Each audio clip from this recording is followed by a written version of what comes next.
ഈ സമൂഹത്തില് ഒരു മാറ്റം വരുത്തണമെങ്കിൽ ദൈവം വിചാരിക്കണം.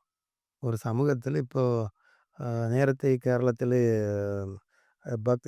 ദൈവഭക്തിയുള്ളവരെല്ലാം ചേർന്ന് മറ്റവരെല്ലാം നല്ലതുപോലെ നസുക്കി ഒരു പിഴിഞ്ഞെടുത്ത് അതുപോലെ ആക്കി.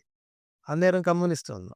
അപ്പോൾ ഒരു സമൂഹത്തിൽ ഒരു ചേഞ്ച് വരുത്തണം. ഇത് ദൈവം അനുവാദം കൊടുക്കാതെ സമൂഹത്തിൽ ഒരു ചേഞ്ച് ആരും കൊണ്ട് വരുത്താൻ പറ്റത്തില്ല.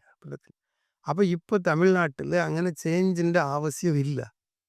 അപ്പോൾ ചേഞ്ചിൻ്റെ ആവശ്യമില്ലെങ്കിൽ ഇവർക്ക് പ്രത്യേകിച്ച് ഞാൻ ഇത് ചെയ്യാൻ പോകുന്നു അല്ലെങ്കിൽ അത് ചെയ്യാൻ പോകുന്നു എന്ന് പറയാൻ ഒന്നുമില്ല.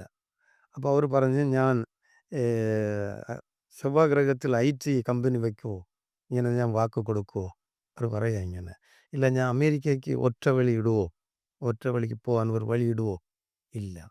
അപ്പോൾ ഞാൻ വീട്ടുകാലത്ത് എയറോപ്ലെയിൻ ഓടിക്കുമോ? അവർ പറയുക. അപ്പോൾ അതുകൊണ്ട് നമ്മൾ മനസ്സിലാക്കണം. ഇപ്പം സമൂഹത്തിൽ യാതൊരു മാറ്റവും വരുത്താൻ ദൈവം അനുവദിച്ചിട്ടില്ല. എന്തെങ്കിലും ഉണ്ടെങ്കിൽ അനുവദിക്കണം.